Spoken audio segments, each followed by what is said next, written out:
साथियों, देश के लिए परिवारवाद बहुत बड़ा अभिशाप है। और जब मैं परिवारवाद की बात करता हूं तो अरबन नक्सल मैदान में आ जाते हैं। वो मुझे कहते हैं फलाने के बेटा, डिकना का बेटा। वो बात को डाइवर्ट करते हैं। किसी के बेटे की प्रतिभा का हम विरोधी नहीं है, किसी की बेटी की प्रतिभा का हम विरोधी नहीं है, लेकिन दुर्भाग्य से कांग्रेस और देश के अनेक क्षेत्रीय राजनीतिक दलों पर आज अलग अलग परिवारों का कब्जा हो गया है। पार्टी का जन्म किसी परिवार ने किया, पार्टी में लगातार एक के बाद एक उनके परिवार के ही अध्यक्ष होते हैं। पार्टी की पूरी निर्णय प्रक्रिया उस परिवार के हाथ में होती है। पार्टी का कोई भी कार्यकर्ता हो, उसको विचार से लेना देना नहीं, उनको उस परिवार से समर्पित रहना पड़ता है। ये परिवारवाद खतरनाक है, ये लोकतंत्र का दुश्मन है। और ये परिवारवादी राजनीति ने देश के नौजवानों के लिए दरवाजे बंद कर दिए, उनके आगे आने के सारे मौके खत्म कर दिए हैं। और इसलिए देश के इन युवाओं को अवसर मिलने ही चाहिए जो राजनीति के माध्यम से नए समाधान देने के लिए आगे आना चाहते हैं। और इसलिए मैंने कहा है, मैं 1 लाख ऐसे नौजवानों को राजनीति में लाना चाहता हूं जिनके परिवार में पहली बार वो राजनीति में आएंगे।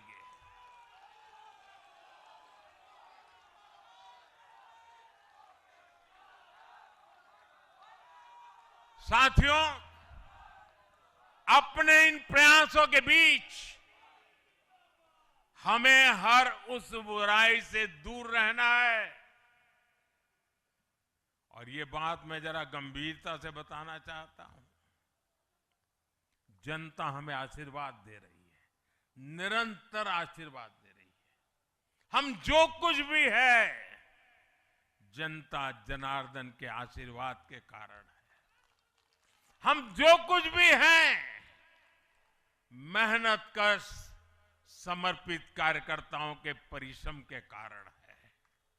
और इसलिए जब इतने बढ़ रहे हैं, इतना सम्मान मिल रहा है, इतनी स्वीकृति मिल रही है, तब हमारा दायित्व अनेक गुना बढ़ जाता है। और पल पल हमें सोचना चाहिए, वो कौन से कारण हैं जिसने कांग्रेस पार्टी को बर्बाद कर दिया। वो कौन सी बुराइयां कांग्रेस में घुस गई जो आज कांग्रेस को तबाही के कगार पर लाकर के खड़ा कर दिया। हमें उन सारी बुराइयों से बचना है। ये बुराइयां किसी भी सूरत में हमारे भीतर नहीं आनी चाहिए। हमें इससे बच के रहना है। और जहां जहां हम बच के रहते हैं, हमें कोई मुकाबला नहीं कर पाता है। साथियों, आज देश को याद भी नहीं होगा कि 1984 में, 1984 में कांग्रेस को 400 से अधिक सीटें मिली थी, नेहरू जी के जमाने से भी ज्यादा। और देश ने करीब करीब 50% वोट दिया था कांग्रेस को। लेकिन आज कांग्रेस 100 सीटों के लिए तरस गई है। कांग्रेस अपने इस घनघोर पतन की कभी समीक्षा नहीं करती, क्योंकि अगर समीक्षा करेंगे, ये पतन के कारणों की ओर जाएंगे, तो फिर उसी परिवार पर सवाल उठेंगे। जिस परिवार ने कांग्रेस पर कब्जा करके रखा है और इसलिए बहाने ढूंढते रहते हैं, पतन की तरफ सही कारण ढूंढने की हिम्मत तक खो चुके हैं वो लोग। साथियों, दूसरी तरफ भाजपा है।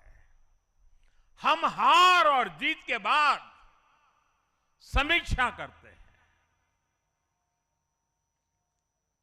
मैं आपको फिर महाराष्ट्र चुनाव का नतीजों का उदाहरण दूंगा। महाराष्ट्र में हम निकाय चुनाव जीतने के बाद जश्न में डूबे नहीं, बल्कि मैं तो अभी पढ़ रहा था कि उसी दिन से हमारे महाराष्ट्र के कार्यकर्ता आने वाले पंचायत के चुनावों की तैयारियों के लिए बैठक शुरू कर दी थी। मुझे याद है 2002 में हमने भव्य विजय प्राप्त किया गुजरात में।